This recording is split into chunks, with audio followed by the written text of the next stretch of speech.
Hi, I'm Jessica, and this is our presentation on modernism. What is modernism? Modernism is a literary period organized in the late 19th and early 20th century in both the US and in Europe. It was known for writers rebelling against the clear-cut storytelling and other traditional ways of writing stories and poems.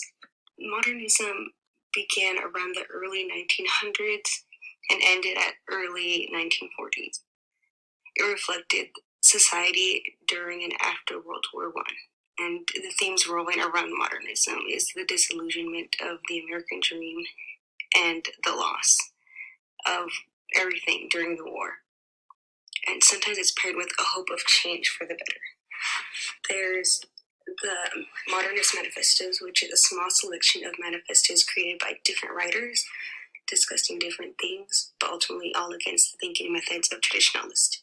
The manifestos included Manifesto of Futurism by E.F.T.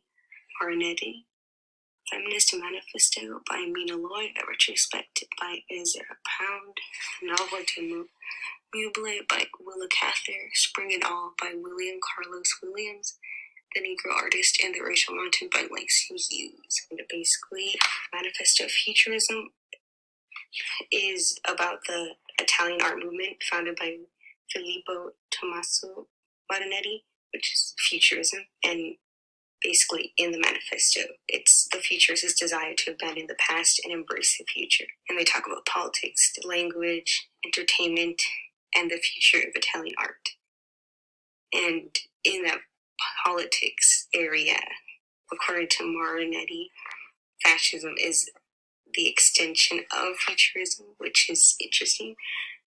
In the Feminist Manifesto, Mina Loy wants women to gain individuality, but she realized their struggle with modernism because the main aesthetic of modernism is impersonality, which means like not kind of lack of emotions and empathy towards others, more about kind of cold, distant. And she feels that impersonality is a luxury women writers cannot afford. And basically, in the writing, she wants new roles and visions and identities for gender, for women mostly. Tear down what's old and make something new, basically. Retrospect is Ezra Pound's beliefs on what makes good poetry. And he talks about the rules of imagism, and to him, image is an intellectual and emotional complex in an instant of time. And basically wants writers to paint a picture with their words. Because in the old traditional ways, he says there's too much words and it messes up the whole picture. So less words, less lengthy, boring words, basically. For the novel de Meuble, Willa Cather figuratively wants to throw out the old furniture or over-furnished novels, the same thing as before, where it's like, it's not as imaginative and creative, very like strict and boxed, and she feels like there's no room in it for it in imaginative art, and it needs more emotions and be able to express and create images and basically the art. In Spring and All, William Carlos Williams' poem is a free verse, so goes outside that boxed rules of traditionalist, and it's supposed to provide an image of a real world that's easy for the reader to imagine and picture in their head while they're reading. And since he wrote this poem like towards the end of World War I, this is basically about a world he imagines that could be, or a hope for a better world after the war, being reborn, something new. And then for Langston Hughes' piece, he says Black people are taught to hate their blackness, and they're taught to desire whiteness, and that's the struggle of the Black artist. And he thinks that Black artists shouldn't be trying to go against their racial identity, and they should embrace it instead, and like that will empower them and help them to be a better artist or writer or poet. But it talks about that struggle, which is the mountain of having to get critiques from your own community as a Black person, but also you had to deal with the disapproval of whites. And for the discussion questions for the Modernist manifestos, which manifesto felt the most impactful and why, and how do each reveal the main point of modernism? And then the important modernism figures is John Steinbeck, William Faulkner, Richard Wright, Ernest Hemingway, and F. Scott Fitzgerald. For John Steinbeck, he was born on February 27, 1902, in Salinas, California. His family was originally part of the Episcopal Church, but as he grew up, he became agnostic. Basically, his whole life he lived in like a rural valley area, and the senior lifestyle inspired many of his stories because he grew up and worked with migrant workers and gained inspiration from them and all the culture and life experiences he saw and heard about. And then later on, he dropped out of Stanford University and moved to New York to get to writing, and he did different odd jobs, but he didn't get anything published, so he just moved back to California, and that's when he met his wife. And he won a Nobel Prize in 1962 for his writings, but it got a lot of backlash, and people were saying that he didn't deserve it because his writings were not that great. And even he himself said he didn't deserve it either. And it was later revealed that he was just picked from the other ones just as a compromise. I guess picking the best from the worst, apparently. So that's interesting. And then his notable works include Of Mice and Men, The Grapes of Wrath, and East of Eden. But in our reading, we discussed The Leader of the People. That's what we read. And it's from his book, The Red Pony. And basically, it's about the young boy's coming of age, which is Jody. And in this part, Jody's grandfather comes to visit the family. And Jody's dad, Carl, is like sick and tired of hearing the grandfather talk about the old days of pioneering and traveling west and the hopes and dreams of finding new land and creating a community and such. And Jody feels bad for his grandfather.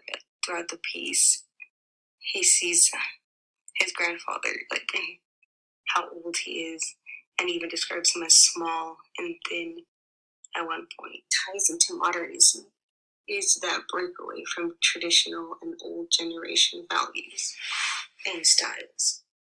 So Carl, in this case, Jody's dad, but also Jody, represent the new generation and the new world.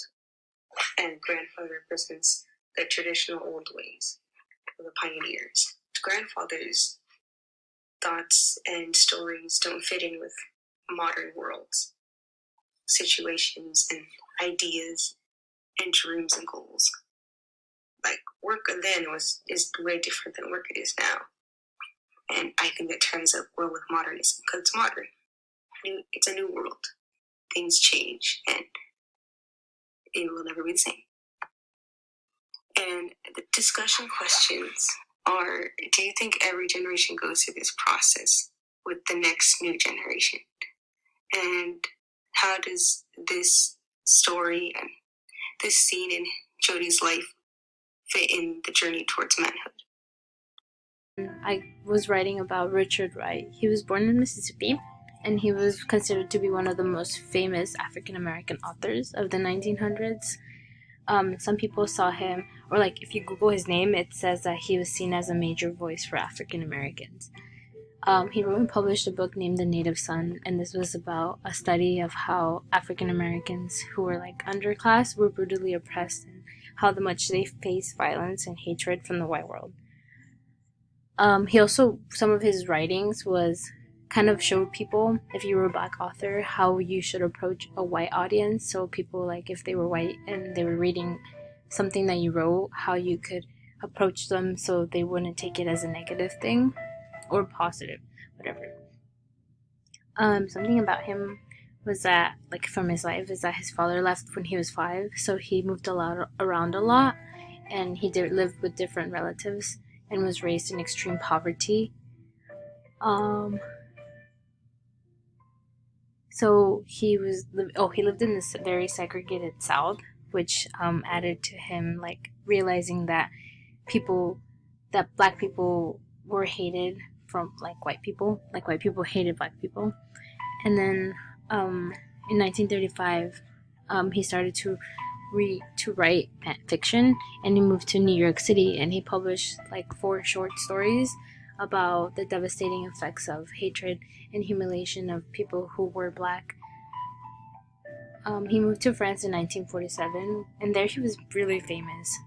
Like after he started to be really famous in France, he was perceived there as one of the most important modernist prose writers.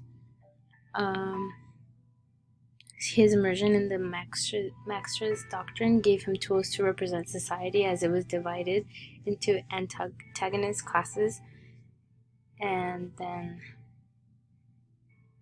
basically Ralph Ellison, which is another man who wrote. He wrote about that his examples converted the American N-word impulse towards self-annihilation and going underground into a will to comfort the world and to throw his findings unashamedly into the guilty conscience of America. So some of his writing style was naturalistic, and he was able to create an impression of objectivity. The reading the reading that we were really supposed to read about was The Man Who Was Almost a Man. This story was written obviously by Richard Wright.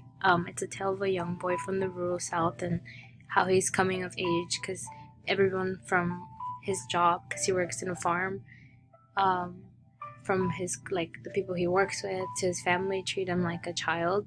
So he wants to be seen as a man. So he thinks that by buying a gun, people are gonna see him as a man now. So he plans to buy a gun from Joe's shop because he feels like people only see him as a child, and he wants to gain respect and power. And he thinks that if people see him as a man, he's gonna be able to achieve power and respect. During the story, we see him going through his life journey and basically see his failures and the struggles that him, specifically him, is facing in the society that he lives in.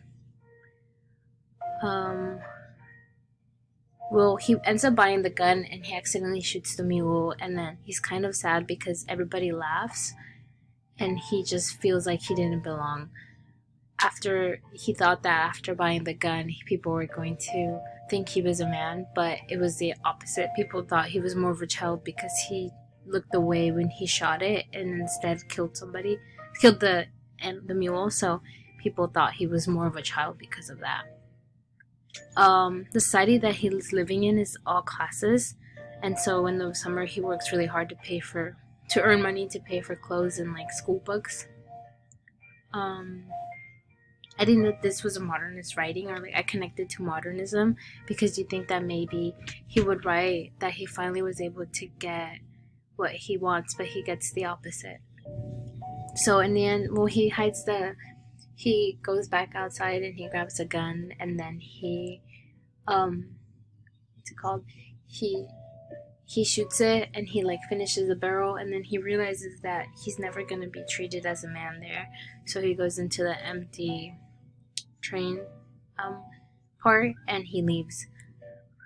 So basically he leaves the town and he's hoping that to live better and finally get the respect he desperately wants.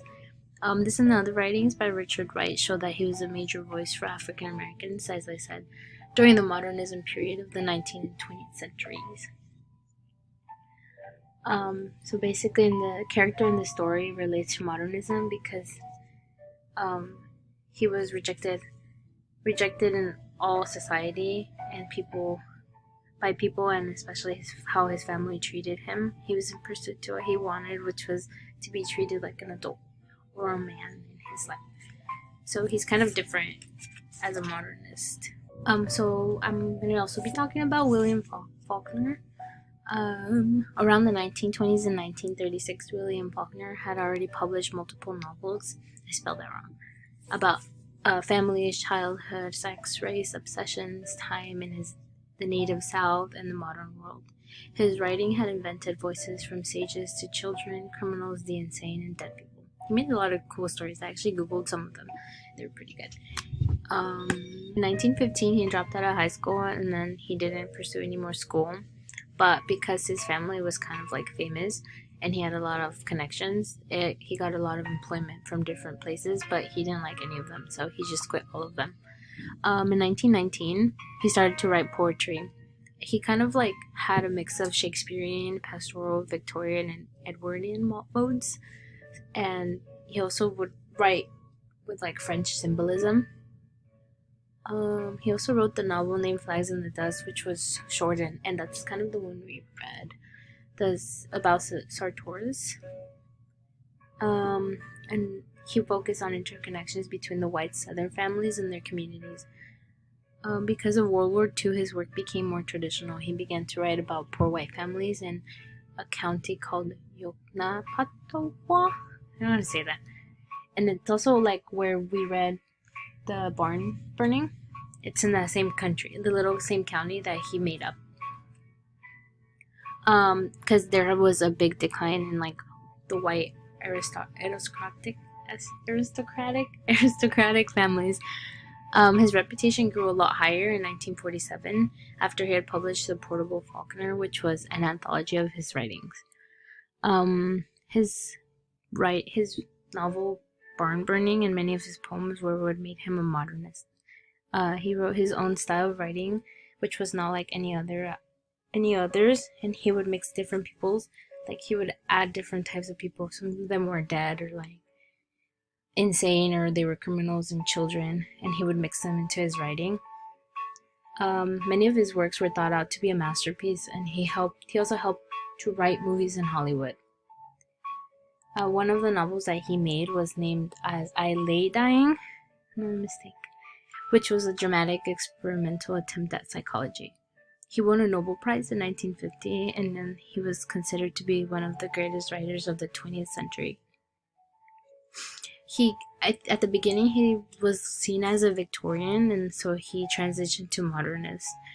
I think that he wrote in rich and brilliant Baroque writing with long sentences.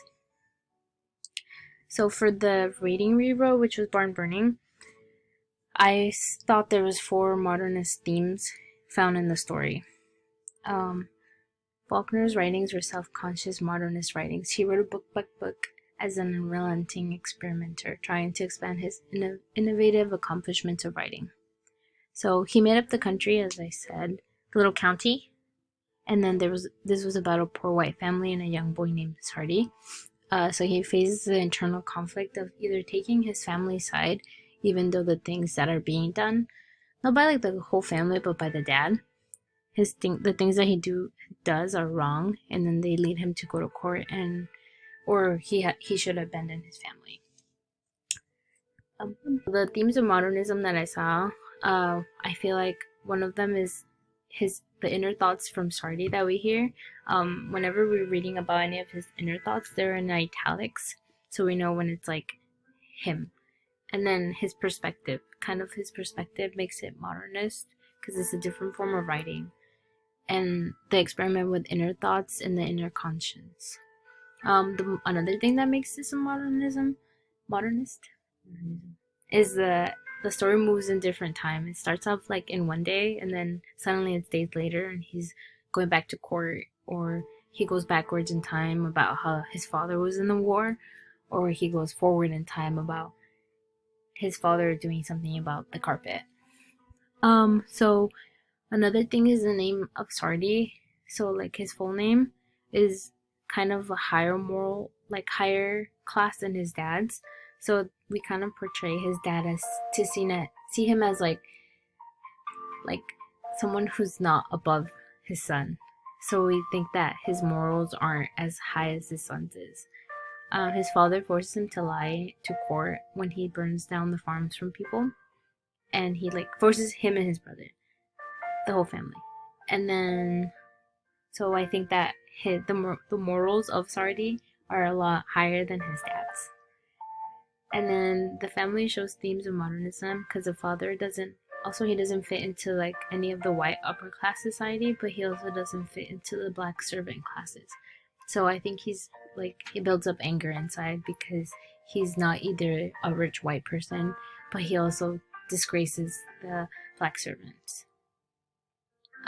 So at the end of the story, he realizes that despite the love that he has for his family, he like goes and he tries to stop them, but they won't. So then he goes to tell on his dad, and then when they're on their way to stop him, um, he's gonna tell his dad that they're coming, but it was too late, and they shoot his dad. So I think that despite the love that he had for his family, he wants to escape like the fate that his father is giving him because he is his father. He has to like he sets an example for him and he has to follow in what he's doing. So he wants to escape that fate, and so he ends up running away. So I think that Faulkner, in his writing that is related to modernism, he experiments with ambiguous of time and perception. So now I have a question for the discussion board that's gonna be posted. It's like, what other themes of modernism do you guys see in any of the stories? Let me know or let us know. I'm going to be talking about F. Scott Fitzgerald. His works are well known for depicting the spirit of the jazz age during the 1920s. His main themes in his works were ambition and loss, discipline versus self-indulgence, love and romance, and money and class, which conveys the concerns of everyday people in society under the modernist movement and during his time. He became famous at age 24 after he released his first novel called This Side of Paradise, and it was published in 1920. During his life, even though his work sold quite well, he didn't have as much success during his lifetime as he did posthumously because he lived very extravagantly and got into a lot of debt. So he was spending more than he was making, even though he was making good money. During the 1920s, which is also referred to as the Jazz Age or Roaring Twenties, this post-World War I era was marked by economic prosperity, liberal behavior, and consumerism. So people like Fitzgerald and his wife Zelda, who are in the picture in the corner, were partying and drinking a lot. There's the concept of the American dream and social mobility and all these newfound opportunities in America. But in the 1930s, the Great Depression occurred, and it was a huge contrast to the previous decade, and was marked by social unrest and political / economic instability. The American dream or ideal differed from the American reality in the 1930s, and that downfall of society and those negative aspects of life were topics that Fitzgerald wrote about because obviously it affected his own life. Yeah, and so, as I said, despite his literary success, he still had financial issues, and one of the personal problems that he had was he became an alcoholic.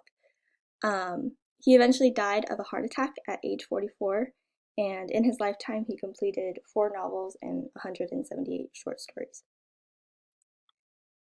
So, Winter Dreams is a short story that he wrote. It's about Dexter Green and the relationship between him and Judy Jones. His winter dreams are the driving force behind his actions and motivates / pushes him to become successful and wealthy in a similar way that the American dream stood for many people during the 1920s. His relationship and perception of Judy and her beauty is significant because she represented an ideal class and status that he strove to reach and be associated with. When he learns that she's no longer the same pretty woman he knew and idolized, he's disheartened and disillusioned the same way Americans were in the Great Depression. So I included 4 discussion questions. And next I'll be talking about Ernest Hemingway. He was born in Oak Park, Illinois. In 1917, he entered the war, and Hemingway was eager to be involved, but he unfortunately wasn't able to join the army because he had an eye issue, and so he joined the ambulance corps instead. But shortly, I think 3 weeks in, he got wounded by shrapnel and spent 6 months in the hospital. After witnessing and experiencing the effects of war and violence firsthand, his writing reflected the bleak disillusionment, concept of loss, and sober reality that marked his life, and also contributed to modernism and characterized life for other people. He became famous after the publication of his first novel, The Sun Also Rises, in 1926. He popularized in that book the term the lost generation, which was originally coined by Gertrude Stein. But the lost generation describes the group of American writers who, after the war, had criticized and rejected American culture and materialism. As a result, Hemingway, along with other poets and writers, had left the US and went to live in France. Primarily, Paris was like the hot spot. So I included a little quote, and it said that World War I undercut traditional notions of morality, faith, and justice. So afterwards, people had become psychologically and morally lost and began to fill their time with inconsequential and escapist activities such as drinking, dancing, and debauchery. So again, the 1920s to 1930s were going through a lot of changes, and it affected culture. So Hemingway's works reflect the modernist movement and how it contains critical analysis of the era it was written in and reflects the inner turmoil of individuals and conflicts within society as a result of the war and changes in culture and society. Hemingway, so a little bit about his career. Hemingway won a Pulitzer Prize in 1953 and a Nobel Prize in 1954. He got into a plane crash, and that really led to his mental and physical decline, and he ultimately committed suicide in 1961. So we read two stories by Hemingway, and the first one is Hills Like White Elephants. I included a little section from the textbook, and it says that Hemingway's work has been much criticized for his depictions of women. Hemingway identified the rapid change in women's status after World War I, and the general blurring of sex roles accompanied the new sexual freedom as aspects of modernity that men were simultaneously attracted to and found hard to deal with. So in Hills Like White Elephants, Hemingway describes a particular scene or interaction between a couple that is filled with tension as the couple discusses the prospect of the woman having an abortion. By comparing the inner workings of the male versus female mind, Hemingway describes the conflicting perspectives and beliefs of men and women. And again, that idea of gender, specifically during the 1920s and 1930s. So I included, I think, 5 discussion questions. So the next story was Indian Camp, and I included the same little quote from the textbook because it still relates to the story and ideas of gender. In Indian Camp, Hemingway tells the story of an Indian woman giving birth with a bigger focus on the male characters' actions and perspectives, the men around her, and helping her give birth. The story discusses both gender and racial differences, and particularly portrays the men as having very little care or sympathy for the woman or her pain. Even the woman's husband is not there to comfort his wife in the story, and ultimately deserts his wife and newborn child. So again, I included about 6 discussion questions. Thank you for listening to our presentation.